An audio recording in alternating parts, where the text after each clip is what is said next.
Buenas noches, yo soy David Haddad, soy de segundo semestre de la Facultad de Medicina y hoy les voy a hablar sobre la computadora y sus historias. Generalmente tenemos precursores de las computadoras, la era de las computadoras de la primera generación, la era de las computadoras de segunda generación, la era de computadores de tercera generación, la era de computadores de cuarta y quinta generación. También tenemos las computadoras modernas y el futuro de las computadoras. Bueno, vamos a hablar sobre la línea del tiempo. Década de 1940. En 1943, la primera computadora electrónica programable, la ENIAC, fue construida en Estados Unidos. En 1946 se desarrolla la computadora ENIAC y marca el inicio de la era de los computadores electrónicos.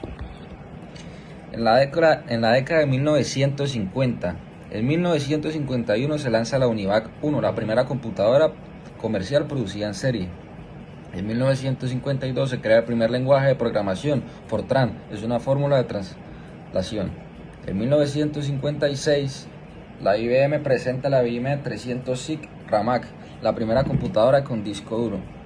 En 1960 se lanza la primera computadora IBM System 360 que permite la compatibilidad del software en diferentes modelos. En 1969 se crea ARPANET, la precursora del Internet. Tenemos en la década de 1970. En 1971 se lanza la primera microcomputadora, el Altair 8800, que fue una computadora muy interesante, pero no les voy a decir por qué.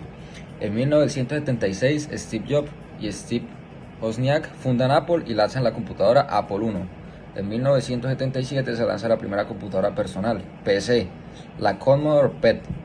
En la década de 1980, en 1981, IBM presenta la IBM PC, establecido el estándar por las computadoras personales.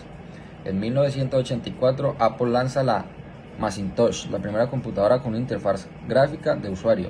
En 1985, Microsoft lanza Windows 1.0, el primer sistema operativo gráfico para PC. En la década de 1990, Time Berners-Lee inventa el World Wide Web, la WWW. En 1994 se lanza Netscape Navigator, el primer navegador web popular. En 1998 Google se funda como motor de búsqueda. En la década de los 2000, en 2001, Apple lanza el iPod, revolucionando la industria de la música digital. En 2007, Apple presenta el iPhone, marcando el inicio de la era de los smartphones.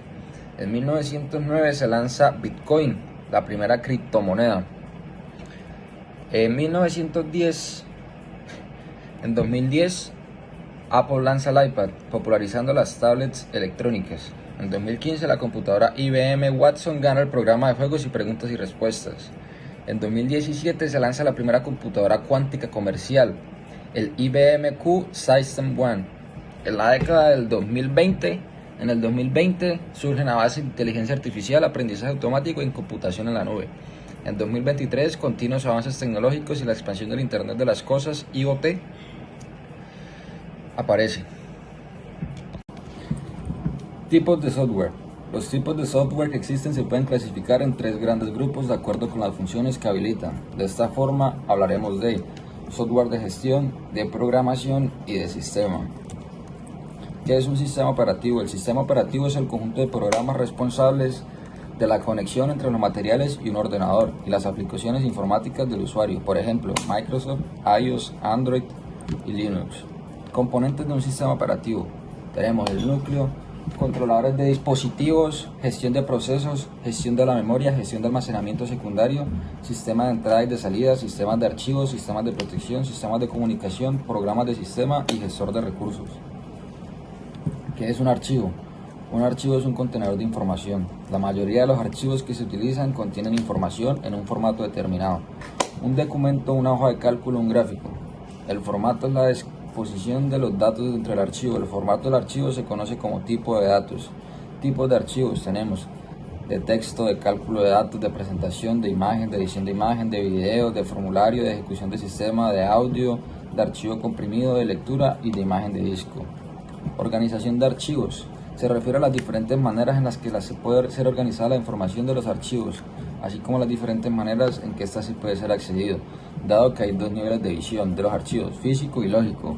Se puede hablar también de dos aspectos de organización de archivos lógicos y archivos físicos. Software de comprensión. Los programas de comprensión permiten básicamente disminuir el tamaño de los archivos, ahorrando espacio de almacenamiento en disco y tiempo de conexión en una red. Dispositivos de almacenamiento de datos. Sirven para almacenar datos independientemente de su forma. Los usuarios necesitan dispositivos de almacenamiento. Los dispositivos de almacenamiento de datos se dividen en dos categorías principales, de área directa y de almacenamiento basado en red. Resguardo de información. El resguardo de información, protección de la información y su documentación que se implementan los nodos contra accesos no autorizados, alteraciones, daños físicos, pérdida total o parcial, entre otros. Está vinculado a la protección de ciertos datos que transmiten la información, ya sea físico o digital. El resguardo se puede realizar de varias formas, haciendo copias de seguridad en otro medio físico o con un disco duro. Los tres métodos principales de backup son backup completo, backup diferencial y backup incremental. Backup completo. Crea una copia completa de todos los datos de un sistema. Puede ser una copia de todos los datos de un ordenador portátil o, por ejemplo, una copia de datos de todas las nóminas digitales del año. Backup diferencial. Contiene todos los datos que se han cambiado desde la última copia de seguridad completa. La cantidad de datos de los que hay que hacer una copia de seguridad depende del tiempo transcurrido entre backup diferencial y el último backup completo. Backup incremental. Hace una copia de seguridad de los cambios realizados desde el último backup completo incremental. Las copias de seguridad individuales son pequeñas y rápidas de crear, sin embargo, los backups incrementales no son dependientes unos del otro. Gracias.